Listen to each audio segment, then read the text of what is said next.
Okay, I'm going to try to just not have to hold this. And so today, a little bit more open-ended than yesterday. I'm just going to have a variety of things to talk about. I'm going to only try to talk for about 45 minutes, and then we'll have plenty of time for question, for Q&A type things. Once again, I'm kind of an agent-based modeling specialist by my career, so I do it, 100% of my time. So, it's always hard to compress a career into 45 minutes kind of thing. But what I thought I would do is just go through some areas of application, see which ones seem most relevant to you guys, and we can then adapt the presentation a little bit. It's also the case that since there are many engineers here and many economists, I mean, in my own background, I think of myself as kind of half engineer, half economist. I thought it would be useful to look at a little bit of the guts of an ABM. Now, Vipin has said that you guys are going to code things in the next section. That's fine. But I was just thinking that because we didn't see any code yesterday, and because there are some very simple codes that I could demonstrate, I thought I would do that. I'll demonstrate a couple codes just so we can see what they look like as well. All right. So, given that people have heterogeneous backgrounds, I thought it might be useful just to go through some of the terminology that was discussed yesterday, some of which may not be kind of uniformly familiar to everybody, and also just to kind of talk about how many of these ideas are related, but not exactly the same thing. So, for one thing, so I have a part-time appointment at what's in the U.S. called the Santa Fe Institute. Santa Fe is a relatively small place, but it's dedicated to the study of complex systems. And if you haven't heard that term before, it really just refers to when we have systems that are involved, lots of interacting components, and they can then produce things at a different level that is novel compared to what the components can do, right? So none of our cells can walk or talk, but the agglomeration of all of our cells can walk and talk. The whole is more than the sum of the parts ideas. But this is applied to biology and economics and physics and a variety of other areas. So the study of complexity is something that I take seriously. For example, at my university, we have a center for the study of social complexity, so complexity applied to social problems. So this is something that I work in all the time. And if you're an engineer, you may not have seen this as often as if you're, for example, in other fields. Oh, by the way, I was going to mention that it was in the last talk yesterday. It was very nicely pointed out the difference between agent-based modeling on the one hand and multi-agent systems computer science on the other. And this is an important distinction. I might just write it on the board just to refresh everybody's memory, but I know everybody can't see it probably if I write it. So ABM is what we've been talking about here, and then multi-agent systems is the computer science version. And I just want to report kind of, these are not the same thing as was discussed, but just to give a sense of this, there is a journal called something, I think the journal is called, it's called the Journal of I'm not going to get it right now if I think about it, the Journal of Autonomous Agents and Multi-Agent Systems. It's been around for a couple decades now.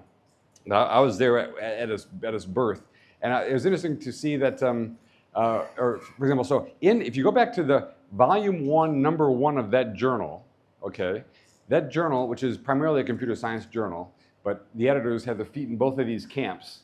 It was interesting, particularly given the talk yesterday, that in their opening editorial in this journal, the editors say, there are 3 of us as editors, and there's one topic. We all agree on the importance of agents, the importance of distributed systems, the importance of computation, et cetera. But there's one topic on which we cannot agree. And they said 2 of us think one way, and one person thinks the other way. And the topic was emergence. And they're all more or less computer scientists, but 2 of them said, we're basically engineers in computer science. We try to build systems. One thing we really try to do with our computer systems is to limit the amount of emergence that can happen. We don't want any novelty. We don't want anything new that we haven't planned on. We don't want anything that's unspecified to suddenly arise. So we don't like emergence. And the other person said, no, that's wrong.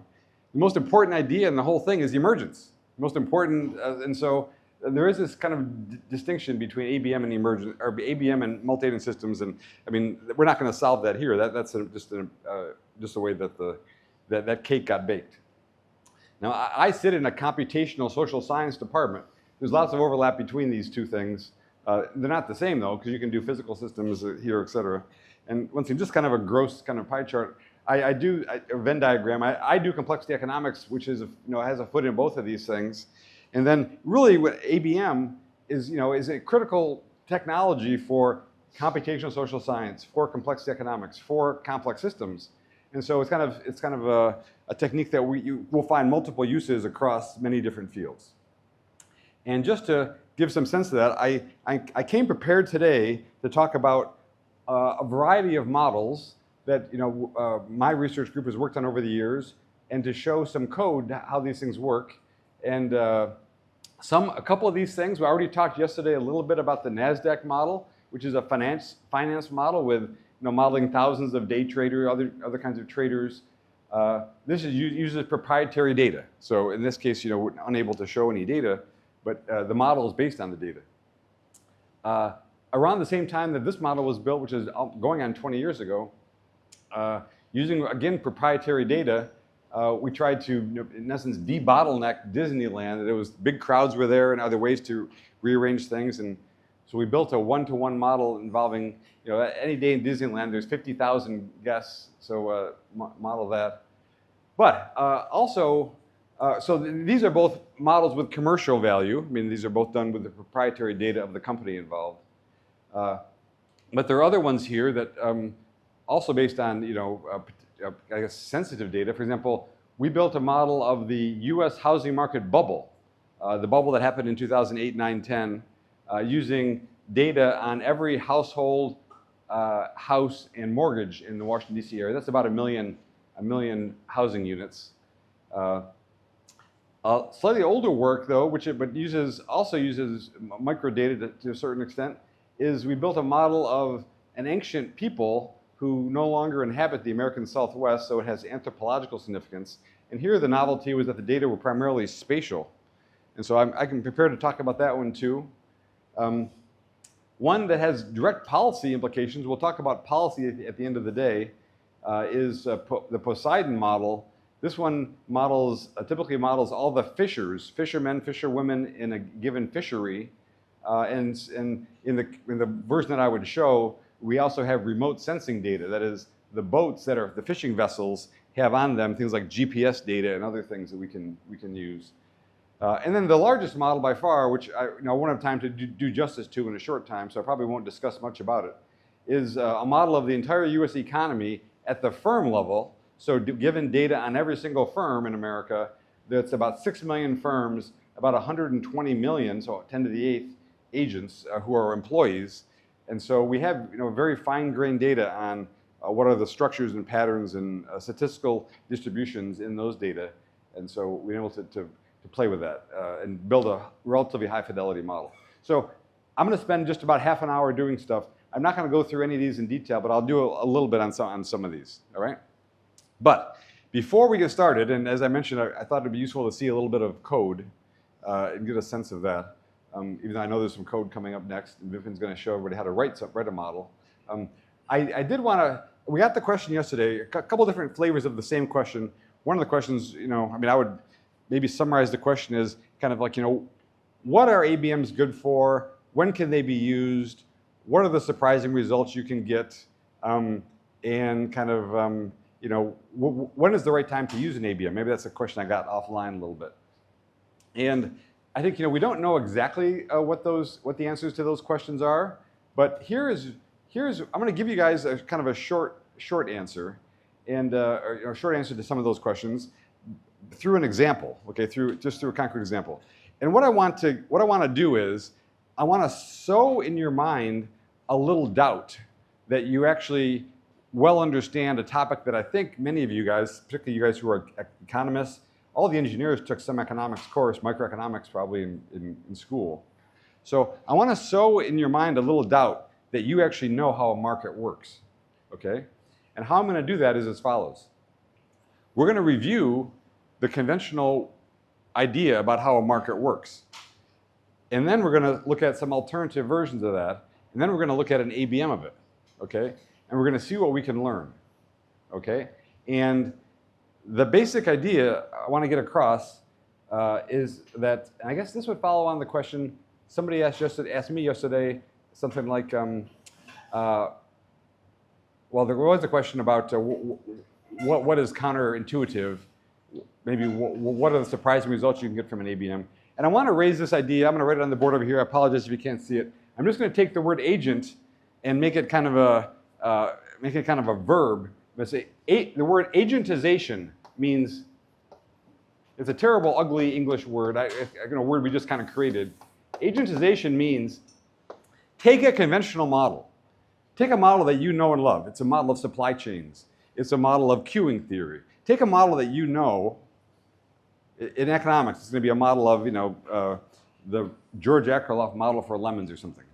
Take a model that you know and love, and you know it well, and just redo it with agents, as an ABM, okay? What can happen?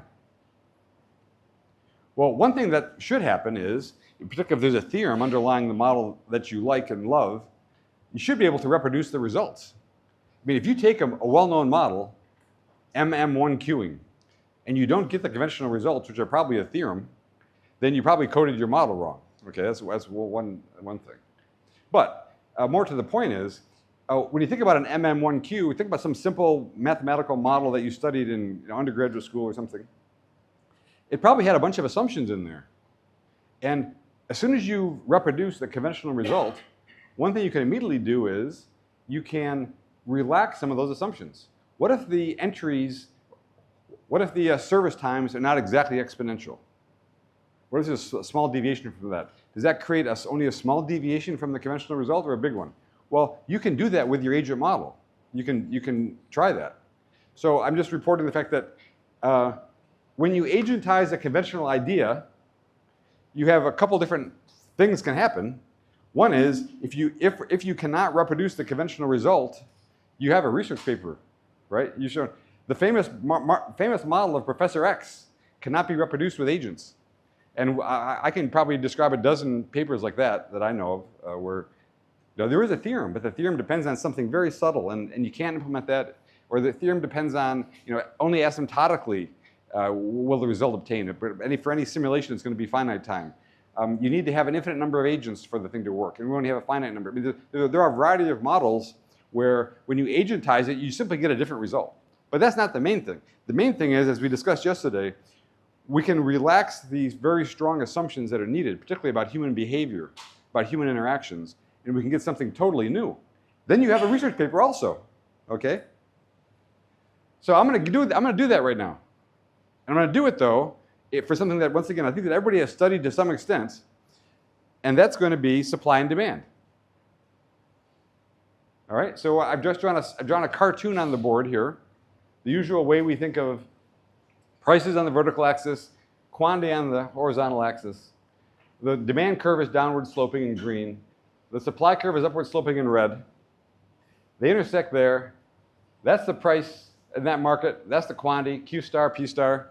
That's how a market works, right? And that's the way we're taught. Now, this is a synonym for a market, right? You say market works by supply and demand. Now, when you go down to your local, in the US we would say farmer's market, which would be something like where the farmers come in on the weekend maybe, and for one day they sell their wares on the street corner or something. Does the market work that way for the produce that they brought in from the countryside? I mean, it might. My observation is that I have a local farmer's market that I would go to on Saturdays. My observation is that the well-to-do widow who comes there every Saturday for some apples, I mean, she knows what the price is because she goes there every Saturday. So she pays that price. She's been paying every Saturday. But then somebody comes a little bit later, maybe a student. They don't want to pay that price because that price is, they don't want to be able to buy one apple if that was they're on a student budget. So they offer the vendor less. They say, instead of giving you $3 for a pound of apples, I'll give you $2. And the vendor might take that. So it's going to be a different price. By the end of the day, the vendor has brought all these apples from the countryside. He He hasn't sold them all. He's willing to part with those apples, so he won't have to take them home and where they may not sell ever. He'll sell them for $1 a pound. So I just want to suggest to you that there are certainly going to be variations where this may not always work. So one thing is, a market can be more complex than this simple cartoon. But now I want to also suggest something different, which is that this view of markets was only really brought to the fore in the 19th century, the end of the 19th century, by a German researcher. And when you look at it, it's actually kind of screwed up. And in the following sense, why is quantity on the horizontal axis? We say, think about, I'm going to go to the market. If I change the quantity I buy, how does that affect the price? I mean, engineers, economists, we take a lot of math. We're used to thinking about functions, independent variable, dependent variable. That's a normal way to think about things, right? This seems screwed up. Also, and some of you do macro in the room, I think, look at the supply and demand story. It's basically a heterogeneous agent story, right? These suppliers have low cost. These suppliers have high cost. These people who want to buy have high valuation for the good. These people have low valuation. Remember what we talked about yesterday, for those of you who don't do macro, I mean, what is the conventional model used by central bankers today? DSGE, Dynamic Stochastic General Equilibrium. How many agents are in that? One agent, one super sophisticated agent. You can't have any heterogeneity in a heterogeneous or in a single agent model, right? So, I mean, I guess what I'm suggesting here now is that this story is already a much richer story than we do in central bank macro, which is kind of a weird thing to think about. But now here's one other thing to think about this. Here's another way this story is totally weird. Look at these at the intersection point here. Who are these strange people who keep coming to the market and can never sell their products? That's somebody comes from the countryside with their $5 apples. The price is $3, and they keep coming day after day after day. I mean, that's weird, right? Or who are these people who only value the apples at 50 cents and they can never buy anything? Do they really keep walking up to the vendors and say, I'll give you 50 cents? No. I'll give you 50 cents? No. I mean, so who are these people who are out here? It's a weird way to think about it, right? So at the very least, I want to suggest that there are other ways to think about markets. Just from a purely mathematical point of view, we should all be much more comfortable with this view, right? In this view, all I've done is juxtaposed the axes, but I think that this is the way we would normally think about things in our head, where we say, look, as the price varies, the quantity bought or sold is going to alter, going to change. This is the independent variable for almost all problems you think about. And this is the dependent variable. Why do we have this one? Of course, they're exactly the same view. It's just, you just take it and rotate it, right? And you get one for the other. So there's no difference. But only reason I bring it up is because we are trained to believe that this is the way markets work. This is a synonym for markets. And I want you to think, for today anyway, that markets are a sociological, anthropological, economic thing that out there as a multi-agent system, buyers and sellers. This is simply a representation of that. This is just a crude 19th century representation of a market. I mean, if this German guy had known a little bit of math, he would have at least given us that thing, right? We don't have that, but this is still in the textbook, right? This is a kind of a frozen accident, to use. We talked yesterday about history matters and the path matters. 100 years from now, all of us are gone. This darn thing's going to be in the textbook still, right? I mean, that's really this is a QWERTY keyboard for economics, right? This is dumb, but we have it.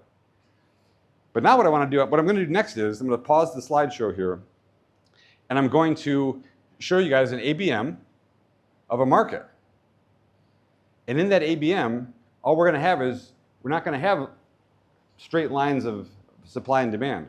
We're just going to have a population of buyers and a population of sellers. And they're going to be heterogeneous. Because they have to be heterogeneous in order for that, because otherwise the lines are vertical, right? What's going to happen? We're just going to let the buyers and sellers try to bargain, try to trade, do head-to-head negotiation, the English word in the US is haggle. Are we going to get that? I mean, we'll see. Then this is the essence of agentization, right? Take a conventional depiction of a social phenomenon, here an economic market, and let's just write an agent model of it and see what the heck happens. Now, I'll just give a foreshadow a little bit the results and say that when we get deviations from the P star Q star story, what a normal card-carrying economics faculty member is going to do is they're going to say, yeah, you got a deviation from that, but that's because you didn't put in all the stuff that's going that they say is going to go on here, right? You didn't compute the fixed point there. No, I didn't. I just said people trade stuff. And so you're going to see you're going to get a deviation. Now, having said that, let me just mention that my former colleague, Vernon Smith at my university, won the Nobel Prize for putting this kind of, by attempting to reproduce this kind of thing in a laboratory setting. So imagine 30 or 40 Harvard College undergraduates all being told, half of them are buyers, half of them are sellers, and then being told they have some particular cost or value, and then just trading stuff around in a classroom setting and see if you can reproduce this.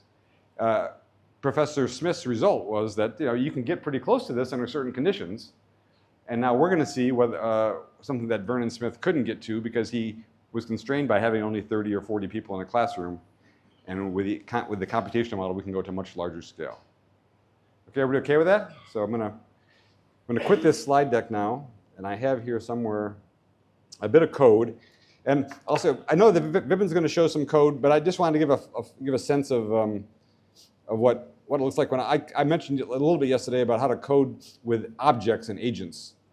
So, okay, I'm just going to show you some. This hopefully it's not too hard to see, but only a couple of things to look at. So you don't need to look at all the guts. This is just straight, by the way. I think I wanted to pick the easiest one and the simplest, kind of less garnished one.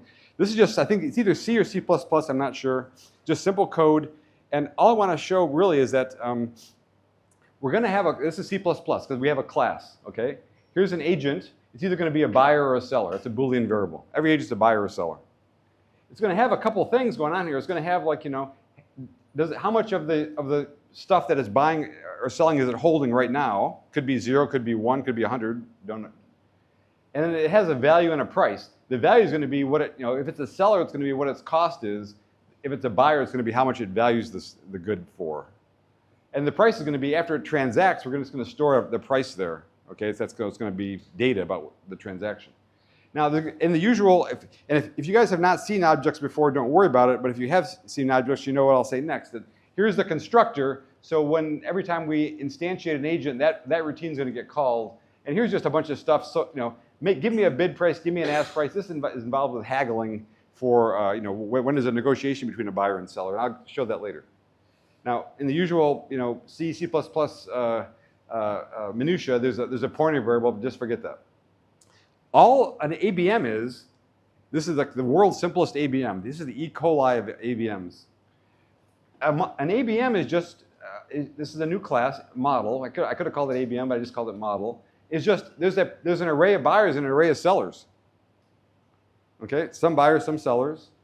And we're going to have them do trades.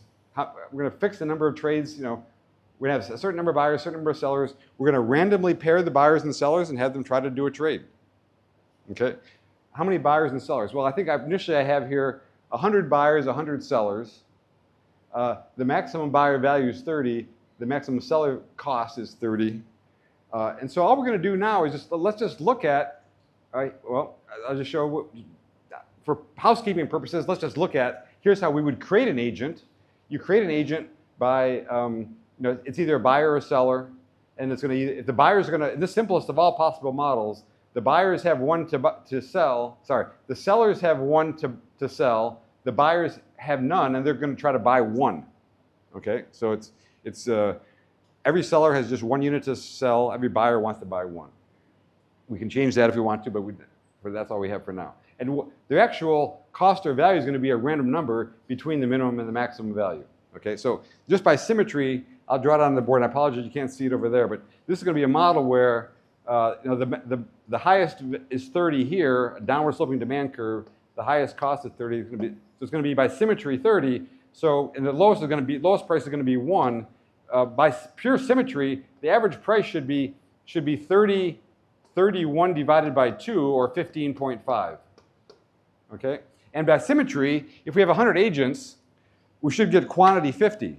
So this should come out to be, in the supply and demand picture, we should get, and even I've screwed up now the price and quantity.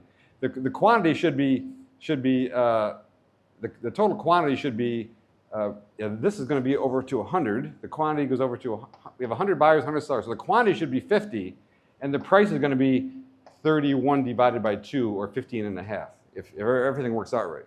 Now, of course, it's stochastic, so everything's going to be a little bit random, but that's the ballpark idea. Okay.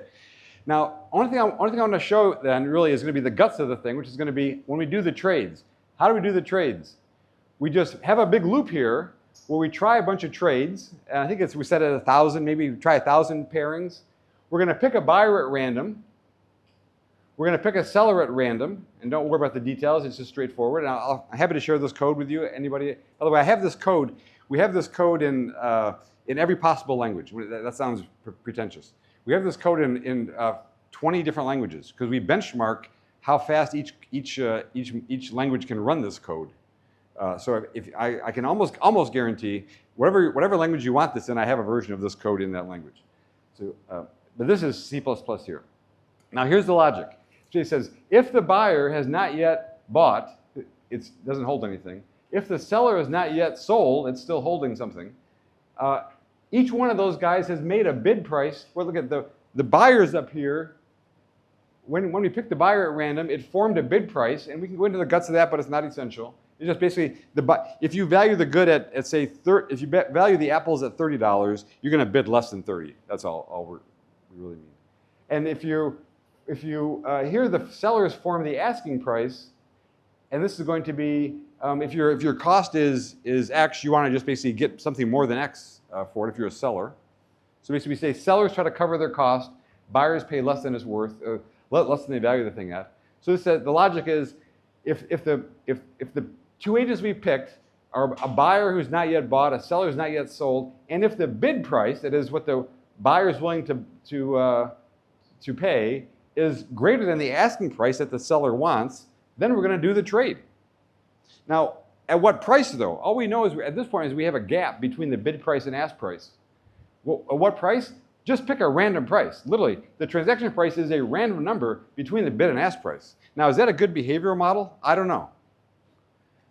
Some of you may recognize, for those of you in the room who are economists, Danny Goad and Shyam Sunder were a PhD student and a graduate student at Carnegie Mellon when I was there as a graduate student. Shyam was an assistant professor. They're now at Yale and New York University. This was essentially, this is what came to be known in Goad's dissertation as a zero intelligence trader.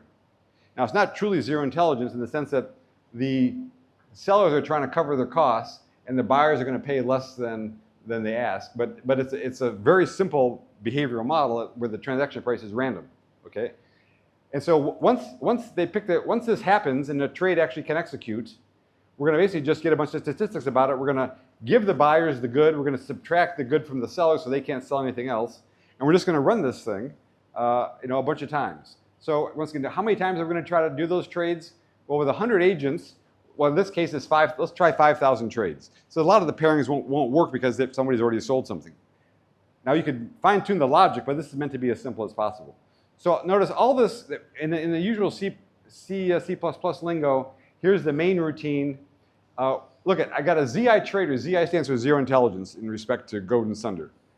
A ZI trader model, the ZI trader object is just an instance of the model type, right? The model's got the buyers and sellers. As soon as I call this, I basically instantiate the whole population, right? The constructor for the model gets called, the constructor for all the agents gets called, everything's going to function. I then open the trading. I put some timers in here to see how long it takes. And then we're going to basically spit out some statistics about how it's going to work, okay?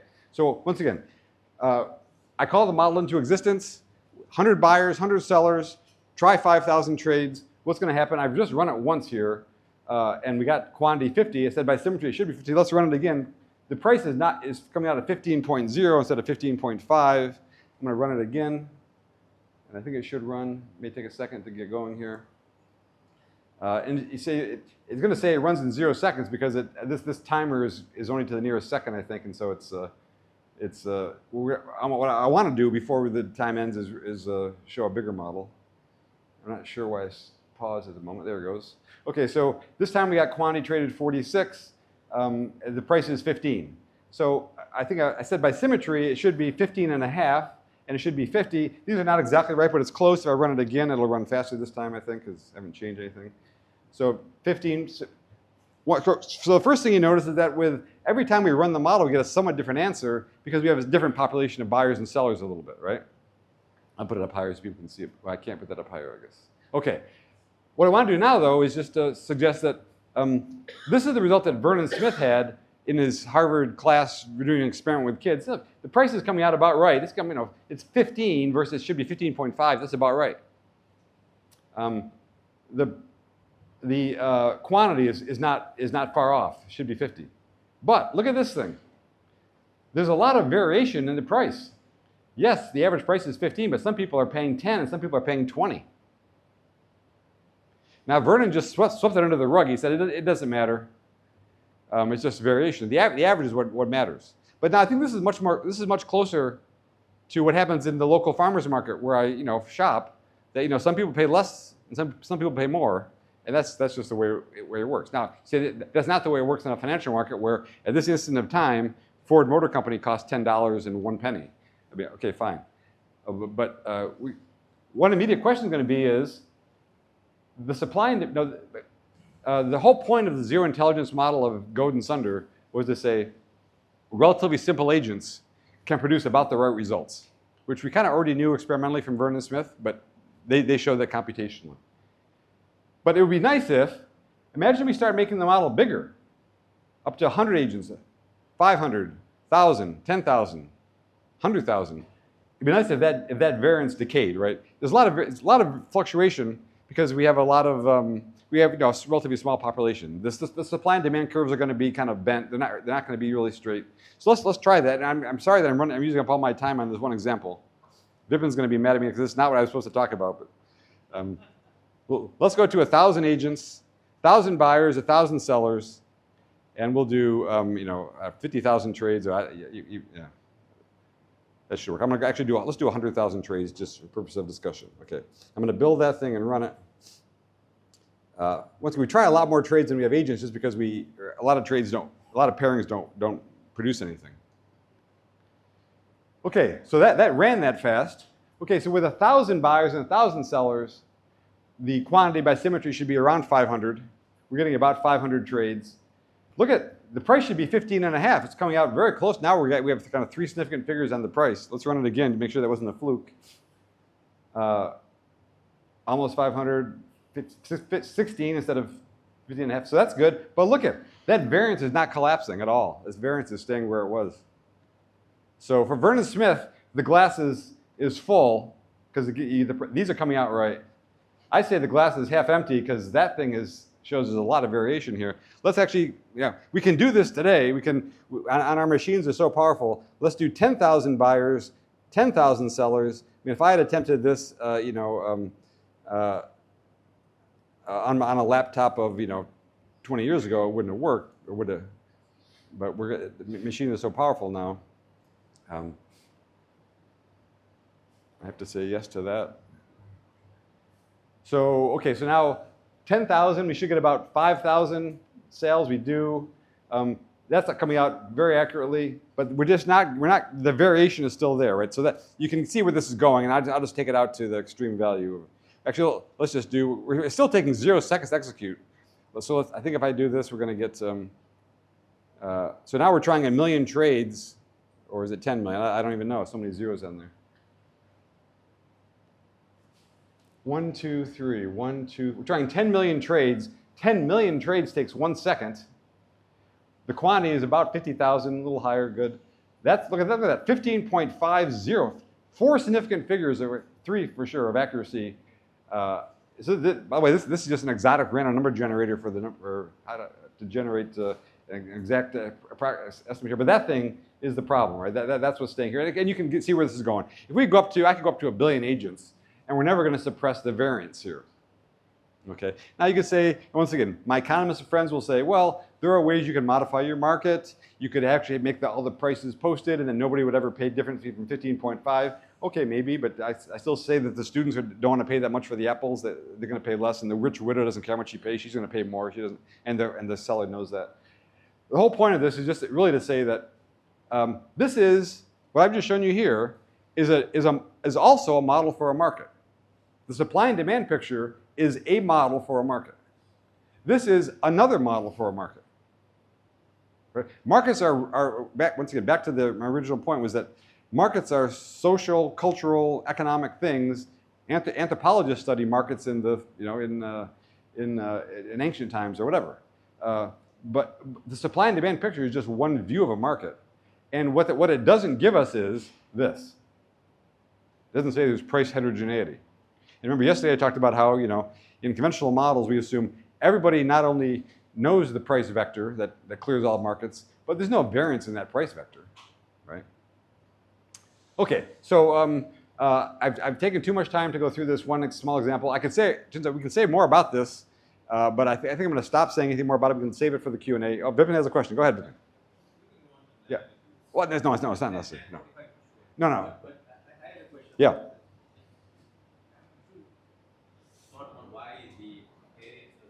Yeah.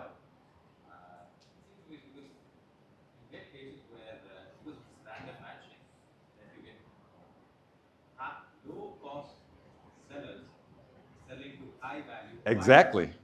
Exactly. That does not go away. So let me go back to, so Vipin made a great point, which was something, by the way, when I teach this material, we spend an entire class on it, so spend more time than we have right now. But remember how I said in the conventional supply and demand picture, how it's very strange that these high-cost sellers keep coming to the market every day when they're never going to sell anything. And these low-value buyers keep coming to the market when they're never going to be able to buy anything. But notice in the model I just described, for the reason Vipin mentioned, these people who don't have very high value, if they run into those sellers, they can make a deal.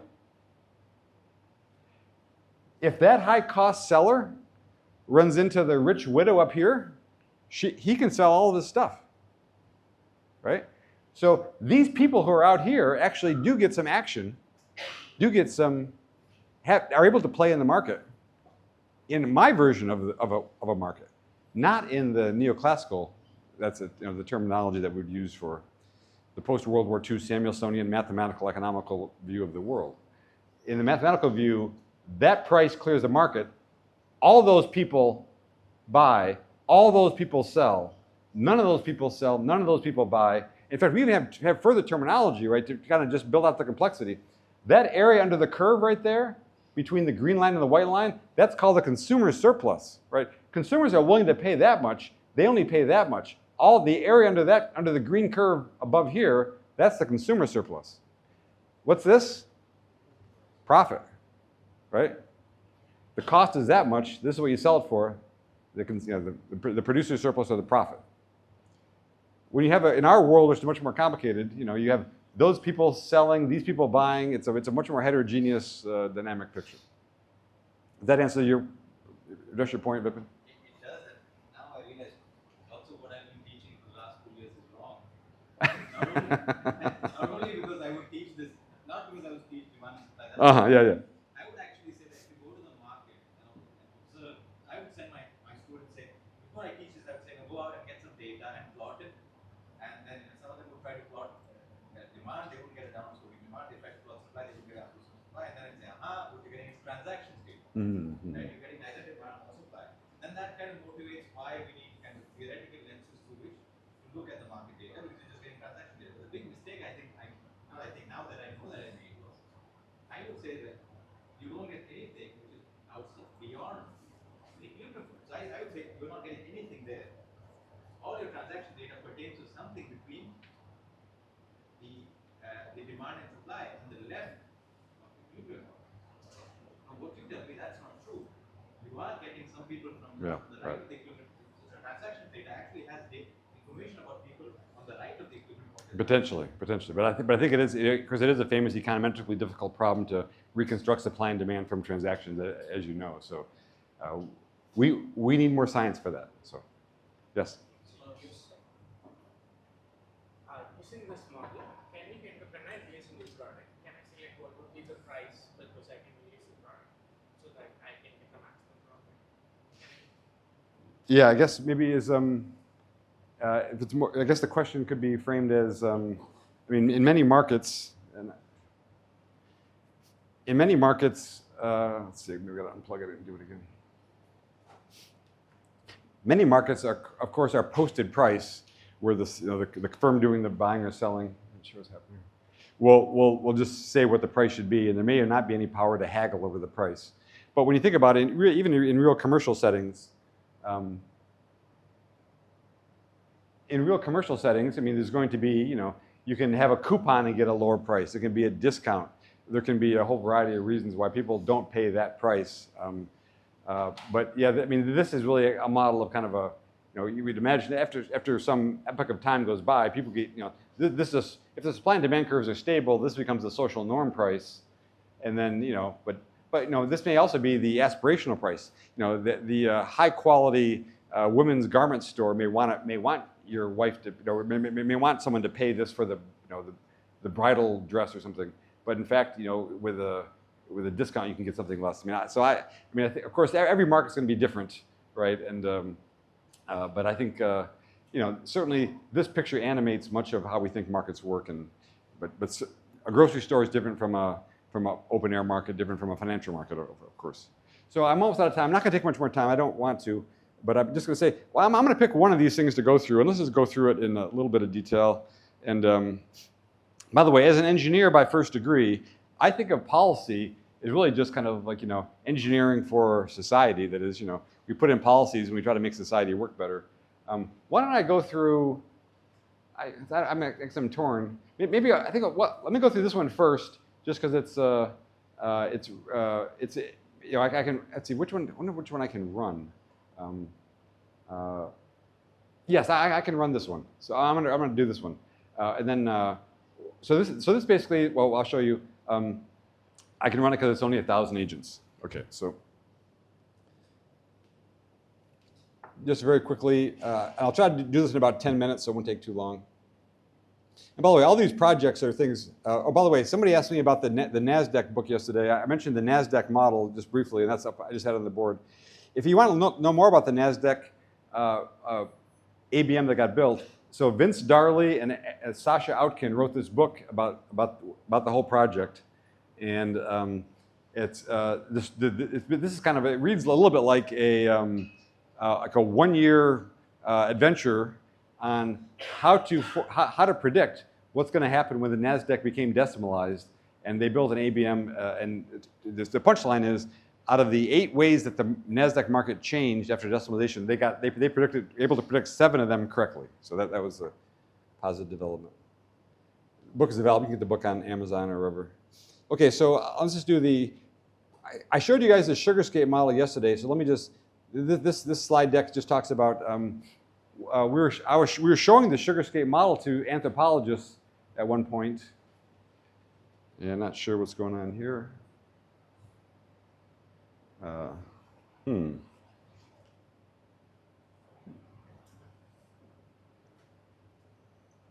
PowerPoint's going very slowly here.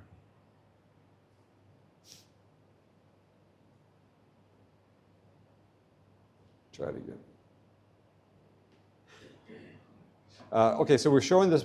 Remember, the sugarscape model had this sugar on it, one main resource. And the anthropologist said, well, we know of populations in pre-Columbian America, that is before Columbus arrived in America, where they grew one crop. So, okay, so this is the American Southwest, this is Mexico, and this is New Mexico, a state, Arizona, a state. And I'm sure many of you have heard of Phoenix, is a big city today. But this is showing the river basins, and it's showing also this is the beginning of the so-called Rocky Mountains, going to the north, which are fairly tall, right? Can be up to 15,000 feet, so like 5,000 meters. And we're going to talk about populations that lived up on this plateau. So this is oftentimes called the foothills of the Rockies, where the Rockies start. We're gonna be looking at this region right here, Black Mesa. There's only one place in America where 4 states intersect, and that's called Four Corners: Colorado, Utah, Arizona, and New Mexico. So this is where American Indians lived in this area. So the way to think about this is the high mountain desert. I'm just gonna march through this. So, and this, we're gonna basically build a model of this valley. And this valley is about 20 miles, so like, 12 kilometers or so by 10 miles, so 6 kilometers. But this is a very rugged landscape. You can't live up here or here, but you can see that there's stuff growing in here. And in fact, this picture was taken in the 1960s, and there were 2 Native American families that were growing corn in that area right there. I should say this is on the Navajo reservation, so this is essentially off limits to most Americans. My colleagues on this project who are anthropologists can go here because they know the Native American tribe. But the one time I asked to go here, I was told that I was not allowed to go here. So I've never been here myself. So, but these people planted one crop. They planted a very primitive kind of corn. They had a very complex social order. And the main reason why this was a target for building an ABM was for about 1 generation, every American anthropologist graduate student had to come here and do excavations. So if there was maybe, there was tens of thousands of human man hours spent excavating this for artifacts and for data on what the people did in this area. Okay, I'm just gonna go through this quickly. These are kind of the pots and pot shards that are in the area. It's an unusual society. It's certainly subsistence level. The average lifespan was probably about 30 years, and they grew maize, a few beans. This is the high mountain desert. So it's this is almost 9,000 feet above sea level. So it's about 3,000 meters. So the growing season is very short. The growing season is about mid-May to mid-August because there's a frost that happens. So you only have May, June, July. You only have 3 or 4 months to grow stuff. And some years you won't even have that because of a late frost or an early frost. They live in pueblo dwellings that are made out of mud.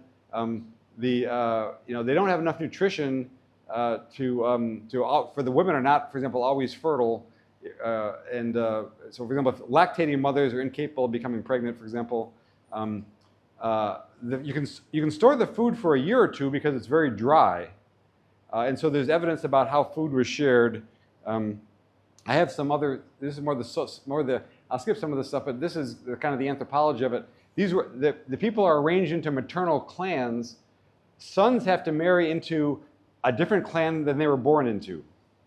Male caregiving, say, largely done by mother's brother, so when a child is born, because the child is living in his mother's clan, he's much more likely to see his uncle than to see his father, the way that it's, anyways. And then the land is kind of owned by clans, not by individuals. So I just go quickly through here. So you see where it is up in the corner there, another picture. There's a little bit of water here. Water is not really the problem. There's water available, but in streams and other things. That you can see the valley in the distance here. But it is the desert. And so there's no real food crops or no native things around. You can just get a sense of the landscape. And even the trees, you can use this, it's called pinon. It can be used for firewood, but it's not really, it's hard to build with. By the way, one of the famous, I'll get to it in a second, I guess. We have one of the famous mysteries. This is today called Longhouse Valley because of this structure that's in the middle here. This structure is called the Longhouse. It's hard to get a sense of its scope, but it has survived. Anyways, there were, in almost all of these structures, the roof had timbers in it. And many of the timbers that were in the roof are simply laying down here beside here. They've fallen off, but because this is so dry up here and it gets so little moisture, no rainfall, that 1,000-year-old timbers are laying here. And in particular, there's no timber at all here. The nearest forest is about 500 miles away. So imagine it's like, it's maybe almost 1,000 kilometers away is the nearest forest. So they had to bring in timber from 1,000 kilometers away. Anyways, here you can actually see where the family is growing. Anyways, I'm going into too much detail. There is one road that cuts through here, but it's a dirt road and it's hard to get to. Anyways, the great mystery is that before Columbus arrived in America, the population here had been in the several thousand range, and it fell to 0. And it happened turns out all across. I'm going to show this. It happened all across the Colorado Plateau, so-called. So this is now showing. We're going to look at this place here, Longhouse Valley, but these are all other places where the same people lived. So these are places like the Grand Canyon, or Upper Little Colorado, or Canyon de Chelly, or Black Mesa. And this is the anthropologists doing math. They don't do math very well.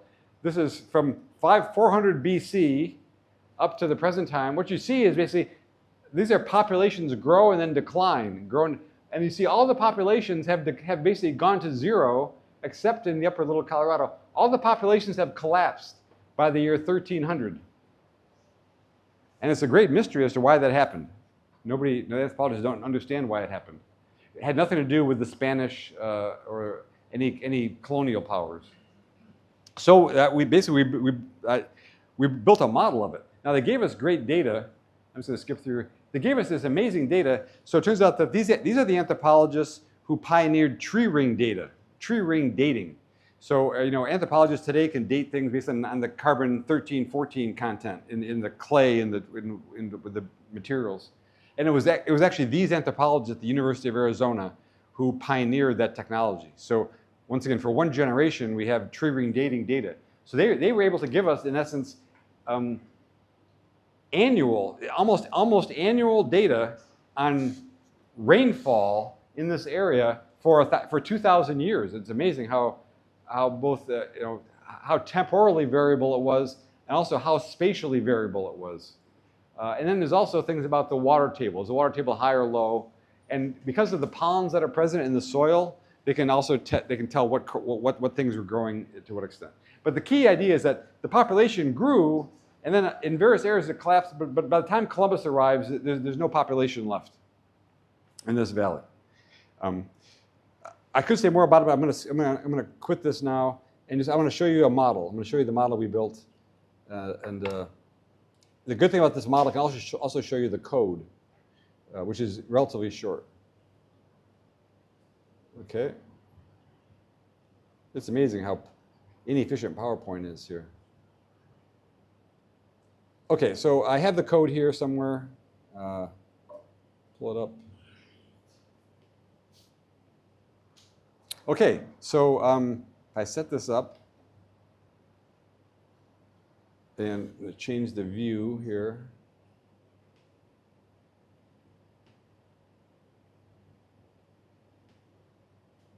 Okay, so this is a digital view of that valley where everything in yellow is going to be the mountainous areas to the side, and this is the valley where the people lived. And the different colors here refer to the different soils. There are 5 soil types in this area.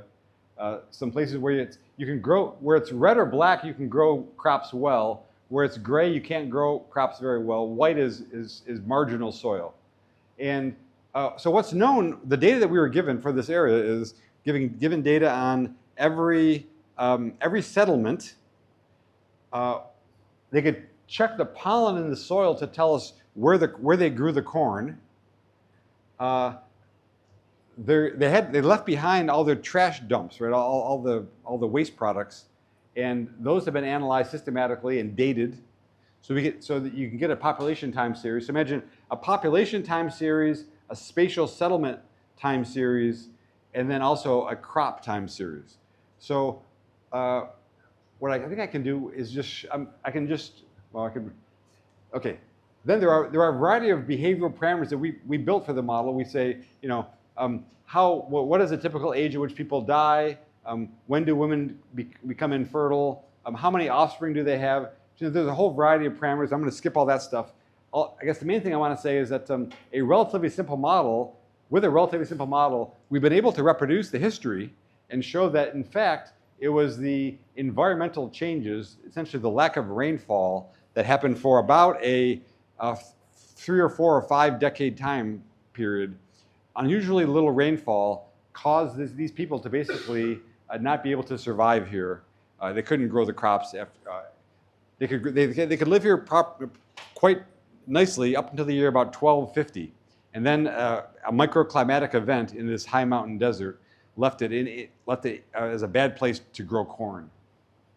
By the way, there are hypotheses about wars and fighting and things, but the graves, many of the graves are here too, and they don't show evidence of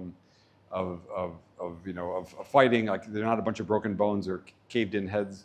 And also too, disease processes can now be studied, and disease has been more or less ruled out.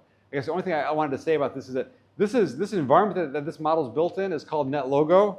And if you've never seen NetLogo before, one nice thing about NetLogo is this is showing the output of the model. The code of the model is over here. You can just see the code. And this is a kind of interpreted language. And the syntax and semantics are not terribly clean. I'm not going to go through the details. But you can build ABM successfully in NetLogo. There's also an info tab where everything is described about what's going on here in this model. Anyways, I'm just going to run it once and we'll see what happens. But so the idea is we have a good estimate of what the historical population was. And what you're going to see basically is the red is the simulated data. The blue is what's believed actually how many people actually lived here. And there's a big gap there, of course, for the first several hundred years of the model running. But then it comes up here and the model plateaus, a big decline.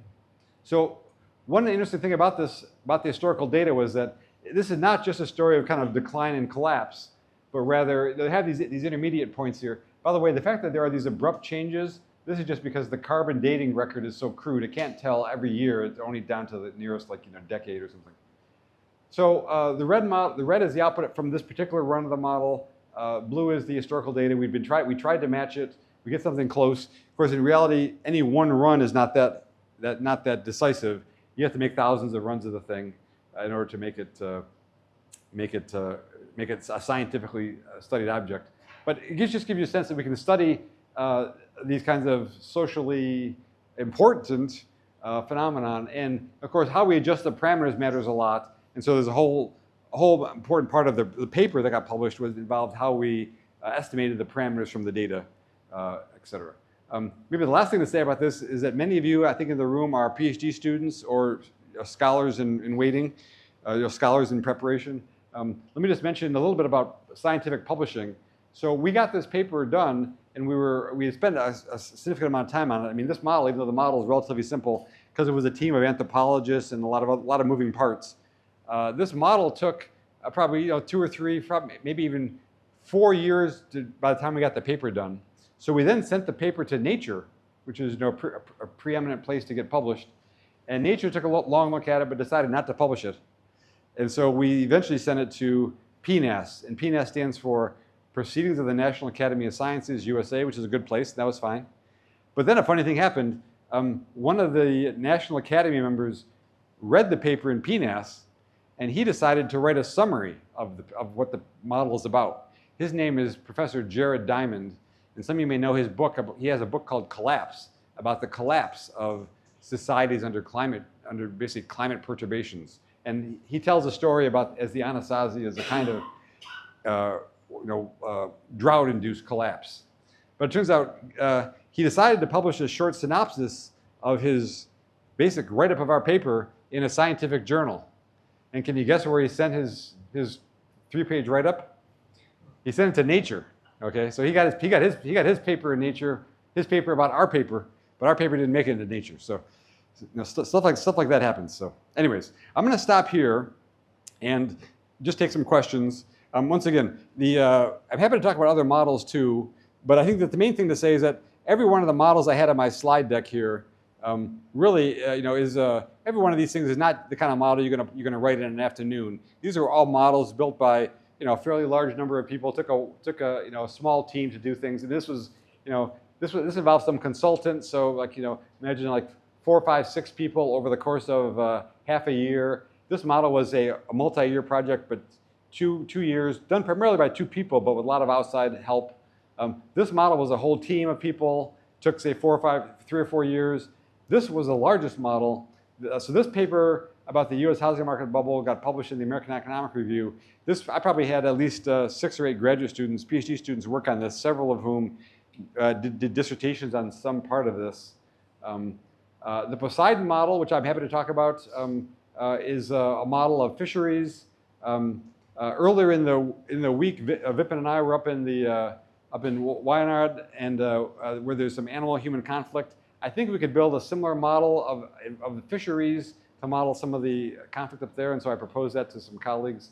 And then the big firms model I've been working on for more than 2 decades now, and this code has evolved significantly. So anyway, so these are all models that really have taken a large amount of time and effort, but they're all grounded in data is the key. They're all grounded in kind of, oftentimes microdata, spatial microdata, firm level data, and so it can be done. And so, I mean, we had a couple questions yesterday about validation and calibration of agent-based models, and when you have microscopic data, you hope that the microscopic behavior of your agents closely resembles what the data say, and it's possible to do that. But anyways, I'm going to stop here. I don't want to start the day off putting us behind schedule, and so there's time for some questions though. Thank you. Yes. Talking about the price quantity graph showed that about the market. The reason for the variance was that the sellers with high prices and buyers with high prices and sellers with high quantities are matching up with the ones, right? That's part of it. It can also just be something more mundane too. It could be that that buyer meets that seller, and instead of trading at that price, they just trade at maybe a price that's way up here, or they trade at a price way down here. They trade at some random price. Or maybe it could be that this buyer only bids a price way down here. The point is he's not limited to bid that, right? So it's just. If there is movement on the right side of the equilibrium, when we change the max buyer or max seller caps, shouldn't the variance also increase? It will. Well, yes. And so one thing I didn't do, but as I said, when I teach this material, I spend an entire session doing it. If you guys remember from your microeconomics textbook, either in high school or in college, microeconomics introductory or even intermediate micro, you spend a lot of time, maybe like a couple weeks in class, doing what we would call typically comparative statics. Comparative statics says, if I were to shift the demand curve out, what happens to the price and quantity, right? So as I move the demand curve out, I'm going to get a higher price and a higher quantity both. Or if I were to, by the way, if I was to reduce the supply, by the way, what does reduce the supply mean? Reduce the supply in this coordinate system means make the supply above the other supply. Now we're taught to believe that feels natural, but in this view, reduce the supply means go down here. That's natural to think about reducing the supply. I mean, this whole thing is cockamamie. I don't know why we still teach it. Anyways, but yeah, so the whole idea of shifting the prices or shifting the extremes, like tilting, making things more elastic or less elastic, all that stuff, if I just change the parameters in the ABM, everything goes through. I'm always going to have the variance, but I'm going to get the right movement. I'm going to get like the prices go up or down, supply goes up or down. So that all the comparative statics are going to work in the ABM, but you're never going to be able to wipe out the variance. Can we just try upping the max buyer, max Yeah. seller by say 10? Yeah. Yeah. Okay, so you want to up the buyer max by 10. So let's see what's going to happen. So if we up the, so we're going to keep the supply curve where it was. We're going to raise this from 30 up to 40. So now we're going to have a much steeper demand curve. So the prices are going to be higher, and the quantity should be bigger. Okay, so I'm going to. I think I didn't quit that, so I can. So, right. So here I set the max buyer value as 30, and just to make sure we get the right. Make sure it's going to work out with the stochasticity involved. Well, let's put in 50. Okay, I'll build that. So we should get out something above 15, and I think we're going to get bigger quantity, I think. Let's run it.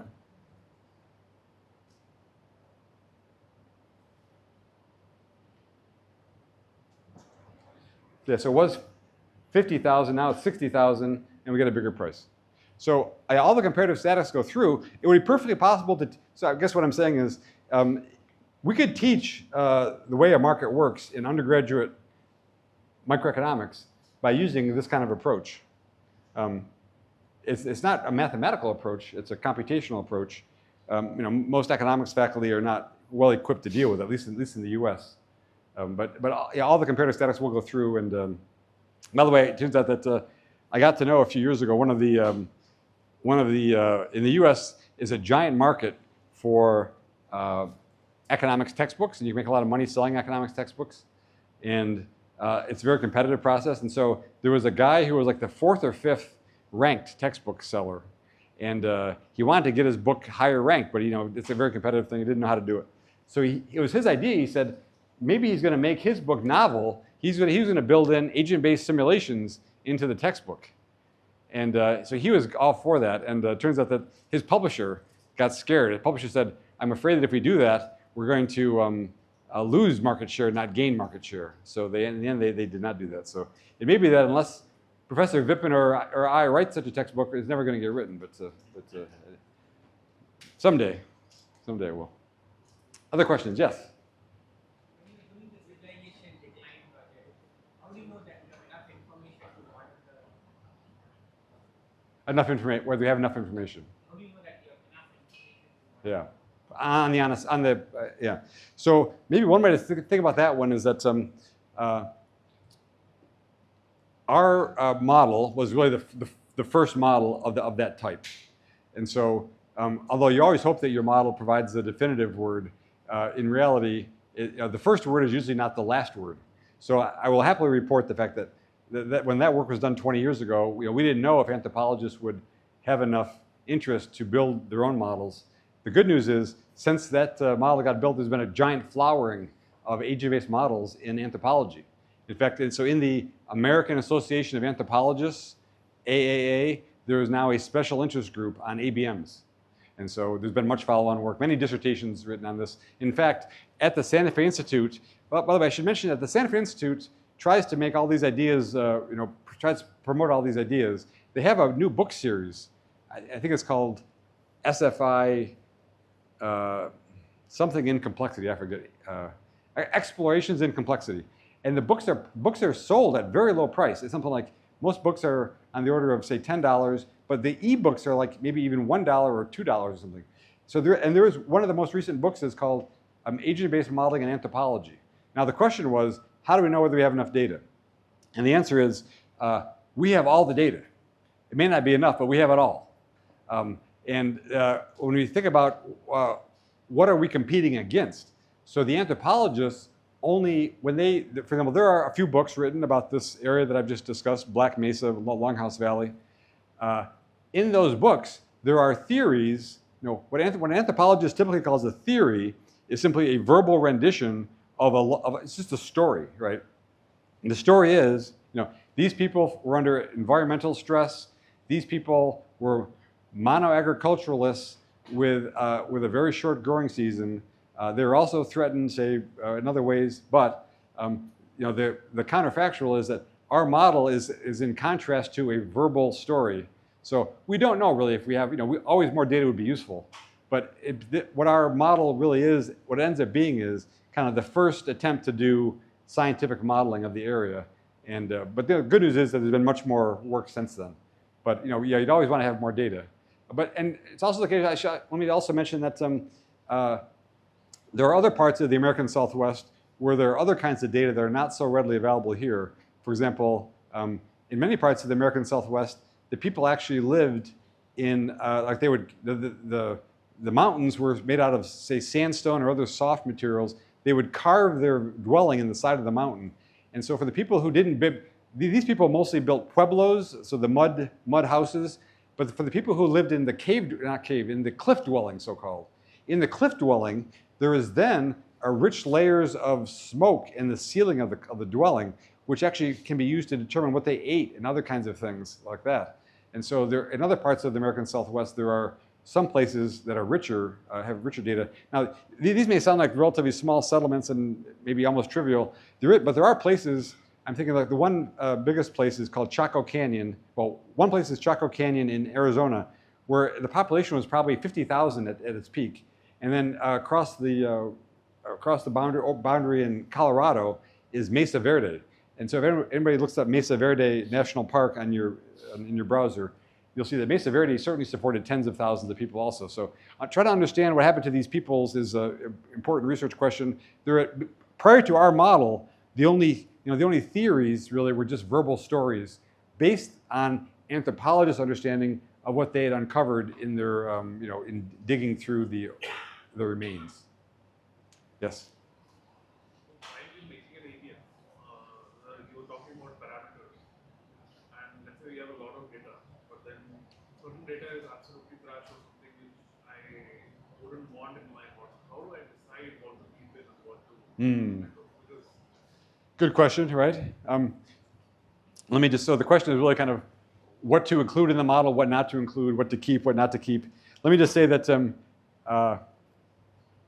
my experience of making scientific presentations, at the start of my career, largely mathematical models, eventually computational ones, I'm going to report the following, that when someone presents a mathematical model, it's somewhat unusual for someone in the audience to say, why didn't you put in factor X, Y, or Z? Just because people know that if you put in another factor into the mathematical model, it's probably going to be too hard to solve. It's going to be too challenging. Now, no one knows how to solve a model with one more thing in it.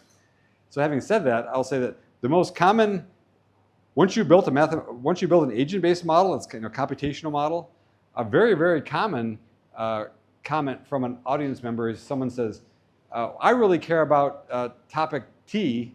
Why didn't you put topic T in your model? Because they know you can do it. They know in principle it's doable, right? And then of course if you accumulate all the comments in the room, you put in A, B, C, D, E, F, G, and now it's a whole other model probably, right? So to put more stuff in is always tempting, and it can be done. It adds more parameters, which is a problem. So now I will report the reverse, which is one of the pioneers of this area was a man named Thomas Schelling, and I have not shown the Schelling segregation model, but Schelling wrote really the first ABM back in the 1960s to study processes of residential segregation in America. Okay, and so he was an old man when I finally met him in the 90s. But for Schelling had the following, I think, very useful thought that I still try to tell my students. Schelling always said, a model is done not when there's nothing left to add to it. A model is done when nothing else can be taken from it while keeping the result. So what Schelling wanted to do was saying, you get some results. Like we get the collapse of the Anasazi. Now start taking things away. Maybe it doesn't matter whether the mothers are nutritionally limited or not. It doesn't matter the clans. It doesn't matter this, that, or the other. And only when you've taken everything else away, but you still have the collapse, is that the right model? Now, what I didn't mention is, I could have said more about it, is that in the Anasazi model, when we asked the anthropologists, how did the people behave? How did the people live? They gave us very elaborate things about, they gave us, instead of 2 or 3 or 5 or 6 rules of behavior, they gave us 40 or 50 rules of behavior, right? Things that were very complicated. Like how much time was spent gathering water? How did they go get the timbers from Colorado, et cetera? We ended up not putting any of that in the model. And so I think it really comes down to, it's always a subjective judgment for what to put in, what to leave out. But I think the key idea is that if there's some stuff you got the model built, it's running, it's doing something. Now start taking things away from it and see if you can still preserve the result. And then you end up with kind of a minimal model. And this, whether it's by Occam's razor or something else, this is, maybe a different way to say it is, imagine I've got a model running and it's satisfactory in some sense. The only reason to add a new thing to it is to explain something else that I haven't explained yet, right? Maybe someone comes here, someone hands me a new data set. They say, well, the financial market or the NASDAQ behaves like this, but here's a new dimension of the NASDAQ market. So now we need to maybe put in a new behavior to reproduce that. But so always a tension between how much to put in, how much to take out, and but I think it's fair to say that minimal models are better than complicated ones. Yes.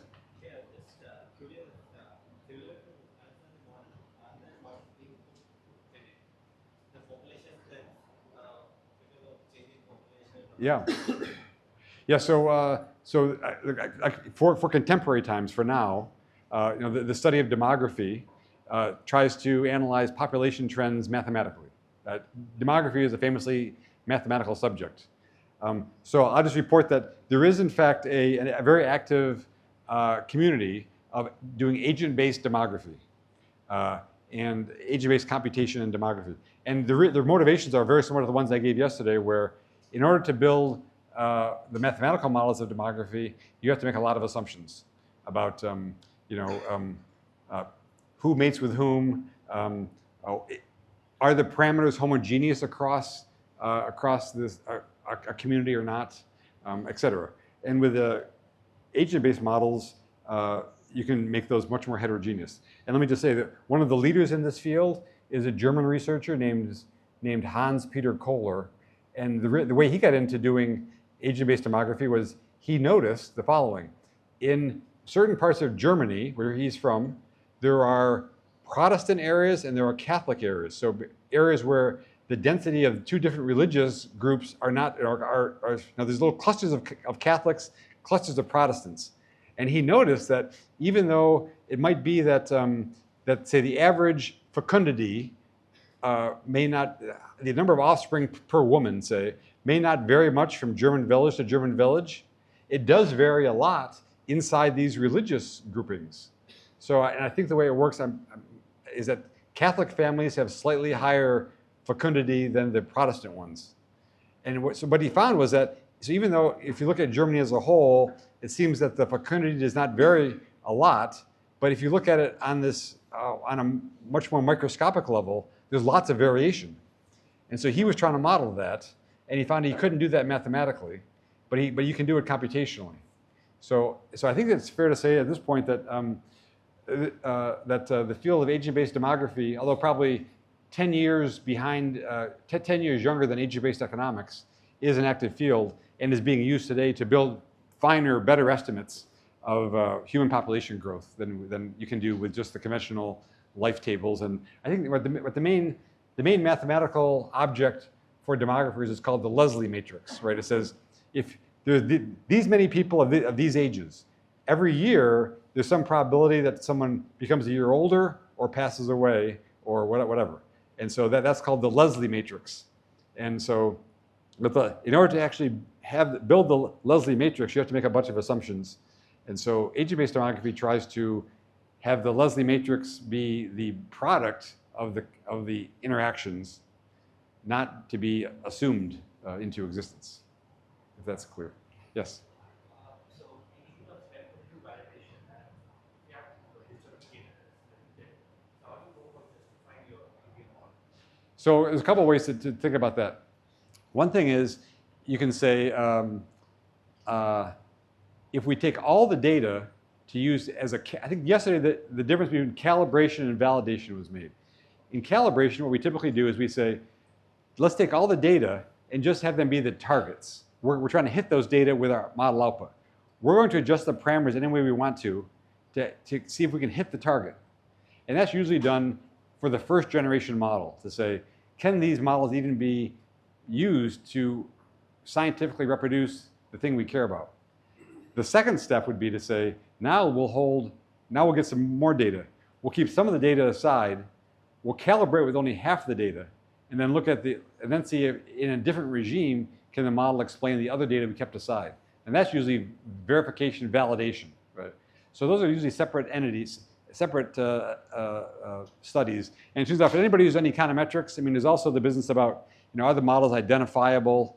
And then to do proper estimation may be possible in some areas. For example, in the finance area, you can do estimation. You can say, I can use, an agent-based model in some sense is just a giant function, right? I just say the model outputs y, a vector, as in here's the ABM. I'll just call it A as a function of the inputs and some parameters. So I can just, I want to estimate some parameter vector. I can just treat the ABM as a giant function and do maximum likelihood on that or something, in principle. Now the trouble is it may or may not be differentiable, et cetera, right? Although differentiable ABMs are coming. Make a long story short is when you have narrow sets, when you have kind of well-defined sets of data, you can do conventional estimation. The only reason why there are many times when you can't do that is, I'm not getting a picture here. For example, because I have all this data about the U.S. economy, it turns out that when we're trying to, you can't really estimate the parameters in a super big model for the following reason: is that if I say I'm jiggling a parameter around and I get, in one dimension things fit better, but in a different dimension things fit worse, the only way I can really figure out what is the best parameter is to have some metric for how things like, let's say firm ages compare to firm sizes. But there's no natural metric between those things. So fitting is really oftentimes a subjective activity, but in finance it's not. In finance I can say, is my model fitting these prices correctly? And then everything is denominated in terms of price, so it has a common denominator. But I just report that in other areas we can't really do estimation. But yeah, calibration, verification, validation, estimation, identification. Those 5 things all matter. And just as a footnote, let me say that at my university we teach an entire course on that topic to do it properly.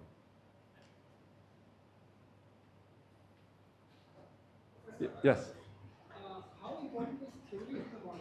How important is How what? important is theoretical mechanism in the model? Because I still don't understand it. Theoretical mechanism. how Oh, the important theory. is Oh. theoretical mechanism in the model? Because agents are interacting, Yeah. causing some existing theories. Yeah, so I think, it's when you're building an agent-based model, if there is social theory to draw on for what the mechanisms are, you want to use it. Now, what you may find is that some of it is correct and some of it doesn't work very well.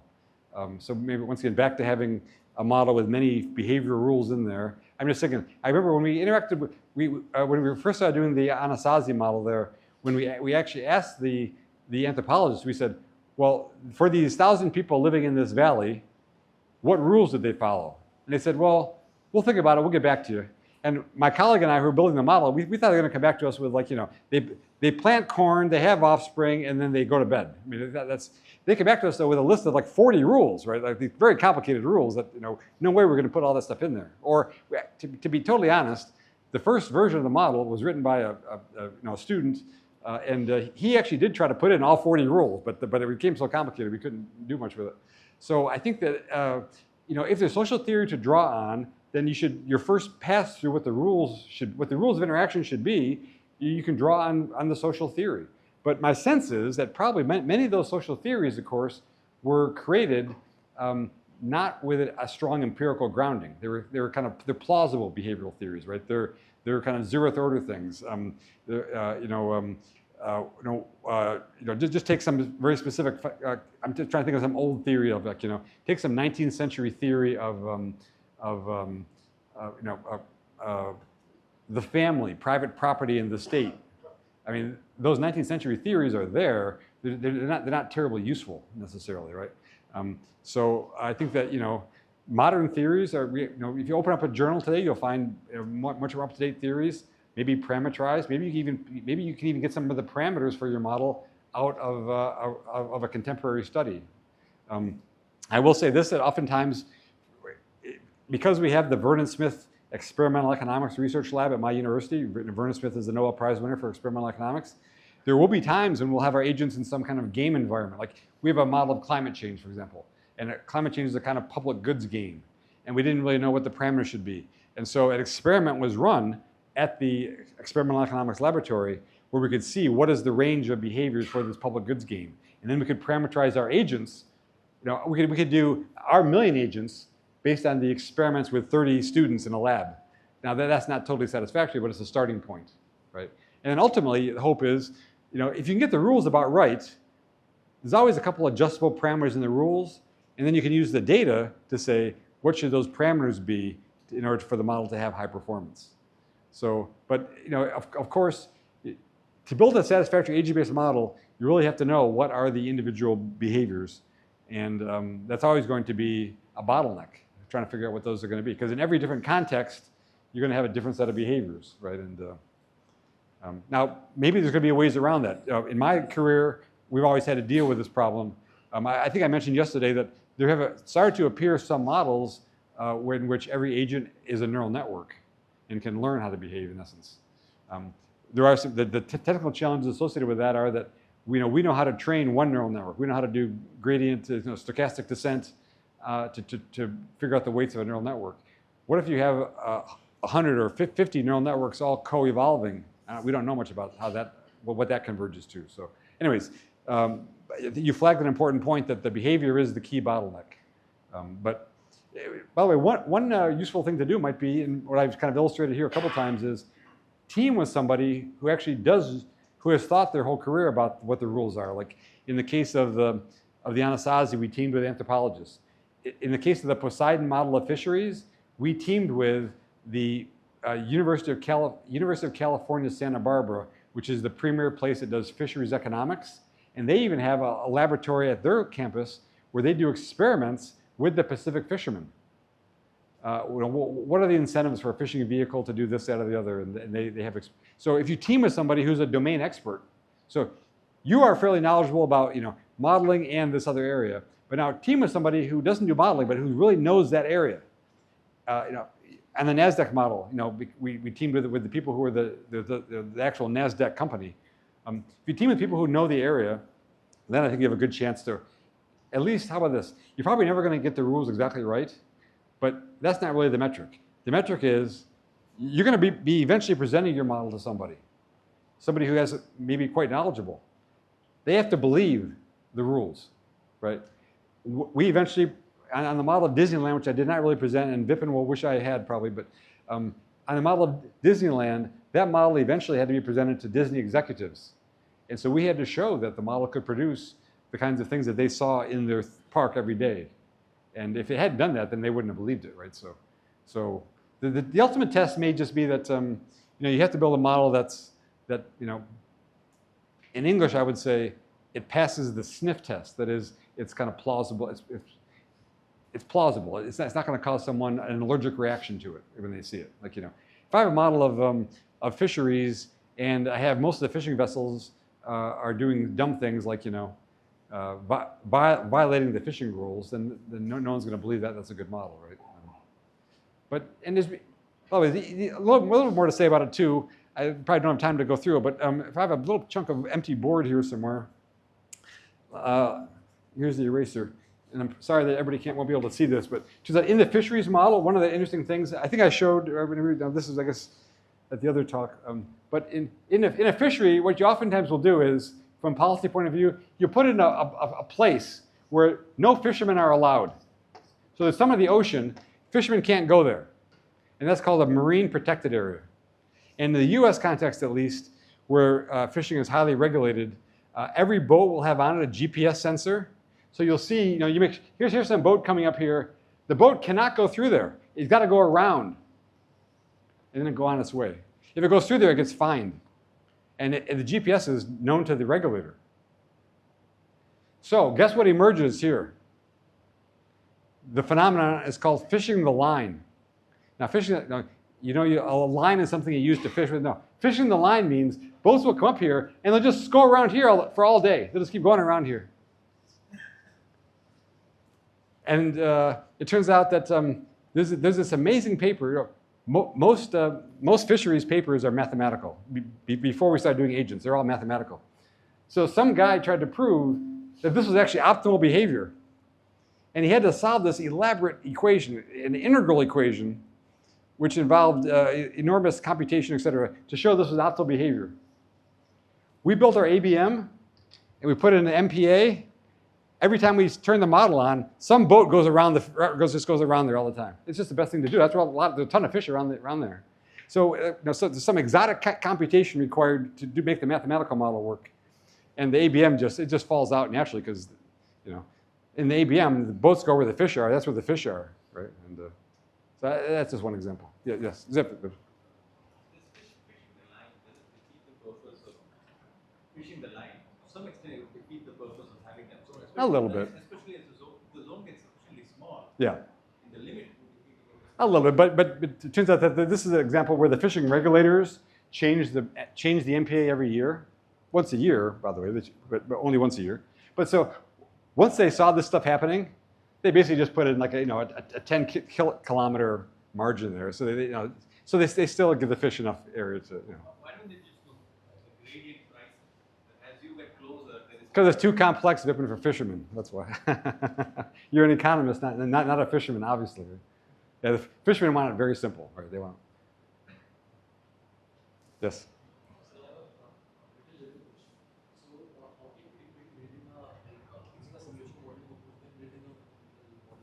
Say it a little bit louder, sir.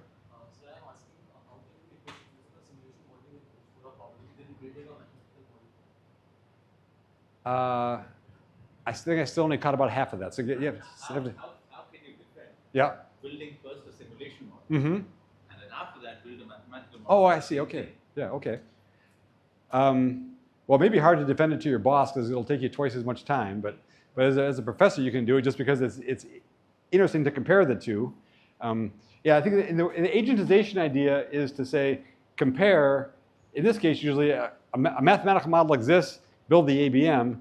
But you're right to say it could be that you build an ABM from the start, and you say, actually, this model, if I just make the parameters this, that, or the other, I can get a closed form representation of it. I mean, I think in general, it's always good to have two models of the same thing because, honestly, models can teach us different things about something. It turns out that in our community, in the ABM model community, we had something a little bit different, which was, for many years, we had what was called a model-to-model workshop. That is, somebody would build an ABM. They would get some startling result. They get some unusual result. And people would say, I don't know if I believe that, right? Maybe you have a bug in your code or something.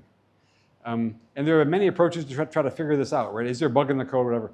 And so what the model-to-model workshop was about was basically somebody would just take a verbal description of the model, not the code, but the verbal description, re-implement it in a different language or just a different code base, and see if you could get the same results. So that's though comparing two computational models. I think it's just, I mean, to be totally honest, it's usually very hard to render an agent-based model in mathematics because of the heterogeneity or any number of other things. Only in some idealized way. More common, I would say, is to some scientist develops a mathematical model, and then we can build an agent version of it. Or maybe another way to say it is that there can be a general theory written in mathematics, but then if you want to build a model of the Indian economy or the US economy, that takes specific parameters to do that. I mean, yesterday for the talk, and I can't remember exactly what the title of it was, but when it comes to having, say, trying to do the mathematics of agents, multi-agent systems, et cetera, it's very important to try to do the mathematics when we can. And in fact, I think it was the flocking talk, right, where the Boyds were shown, to give a sense too of what's involved with the mathematics, is what can be involved. I mean, I love mathematics. I studied mathematics I took a mathematics class every single semester from high school, undergraduate school, and graduate school. I mean, I took the algebraic topology course. Everything. I love mathematics. It's hard to do mathematics on this stuff. It turns out there is, in fact, for the flocking model that was shown at the tail end of yesterday, the Boyds flying around, there actually is a full-blown mathematical analysis of that by the American mathematician named Stephen Schmale. And just to give a sense of the possible mathematical credentials required to do that, Schmale has the Fields Medal. Okay, so I mean, it's actually to really do a full-blown representation of some of the ABMs may be challenging for those of us who are mere mortals. Did Schmale see the ABM results before he worked on the mathematics? Yes. Then it's a different ballgame altogether. But by the way, some of the theorems he proves to they may sound very weak. So this was Schmale. This was what is the theorem for the flocking model? The theorem basically is, if you follow Reynolds' rules, some mathematized version of Reynolds' rules, you either get a flock or you won't. So it's kind of conditions under which it'll flock or it won't. And so it's very, it's almost topological in its characters. Nothing. If I may chime in, I wish Antoine were here. Mm-hmm, yeah. So there is sort of an organization maybe. My collaborator, Antoine is in fact, he's in India already, but he's in Bangalore now and then wants to drive all the way here. But Antoine will be here tomorrow. He's proved some theorems, very strict results, right? And our discovery is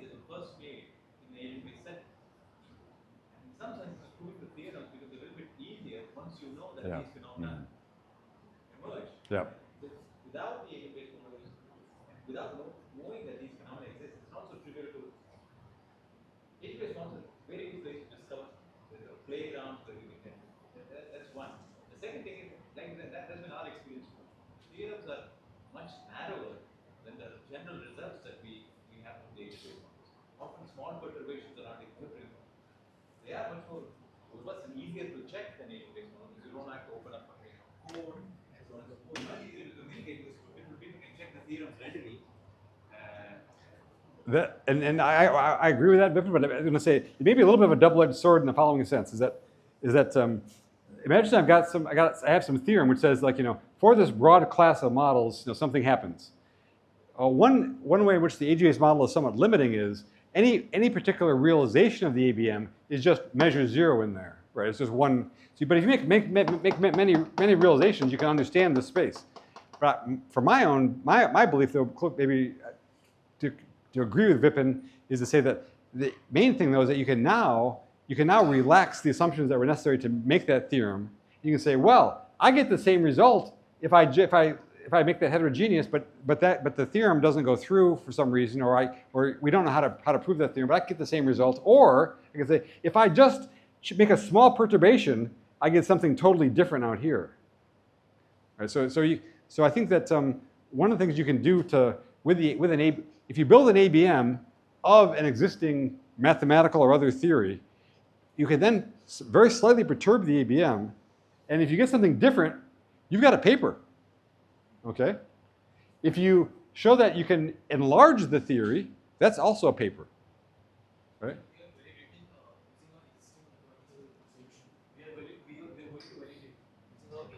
Yeah.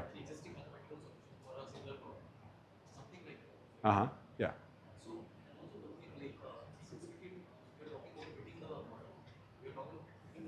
Yeah. Yeah, exactly. Yeah. Yes, and I think that many of the same things apply, and just that once again, just the function that you're either over or under fitting is just the ABM model is its own function again, right? And so yes, you have to be certainly be concerned with the same kinds of things. Let me say though that it has been only in the last five or a few years have we had so much microdata that now we worry about this. It's always been the case that we never had much we always had macro data on the thing that emerged. We never had the microscopic data, but with the big data revolution now, we're finally getting the microscopic data on the individual entities, people, firms, whatever it may be. Yeah.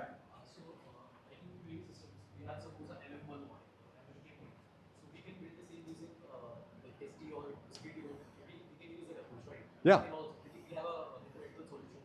Yeah. So how can I define using the simulation? How can you? How can I use using the simulation approach to get the results? Then building a mathematical. Like we say that in case the number of servers go high, you can't build a closed form solution. You can't build a mathematical solution for an A is very high. Yeah. It's not very complex. Yeah. So that is one big difference using a simulation model. Yeah. But if in case the number of servers is not high, the system is Yeah. getting it. Uh-huh. Yeah, so I'm not exactly sure how to answer that. Let me just say that one big difference between kind of a machine learning model, which may or may not have any kind of behavioral relevance, and the typical ABM. Now, we could, of course, have an ABM where it's just a very fancy machine learning thing because the agents are using machine learning, for example, or something. But I think one way to answer your question is to say that social scientists in particular, business people in particular, will hopefully recognize what the ABM is doing because it'll have credible behaviors in it, as opposed to simply a statistical model or a machine learning model where it's such a black box that nobody really understands there's no behavioral meaning to what's happening in those interior layers. And so the only test of the statistical model is its performance. That's the only test. Whereas these kinds of models, because they're in essence mechanistic, have the additional tests that are the behaviors plausible. is that, I mean, so now could be back to Milton Friedman, 1953. It could be that we could have somebody could build an implausible model behaviorally that gets the right answer, but then that model would be subject to, you know, it'd be easy to critique it, right? You could say, you know, it'd probably be easy to build a better model in that case. So, but I think it's important to differentiate models that are behavioral versus models that are just statistical. Although let me say the following: some of you may have seen there was this big paper that just came out about weather forecast. Let me see that. So someone has taken, I forget which group it was. Someone has now taken the best, one of the best weather models, not climate. One of the best weather models has just been improved significantly using machine learning. Now, what the issue is then that the actual weather model is quite, it has all the atmospheric physics in it, right? It has all the conservation of energy, conservation of mass, et cetera, and it does a pretty good job. But the fact that you can simply do better with the machine learning, now you put a black box on top of it, and now you don't really know why it's doing better necessarily. So I think, you know, so there's going to be this tension where my guess is probably somebody could take one of our big ABMs and add another layer to it and do better, prediction-wise. So thank you very much.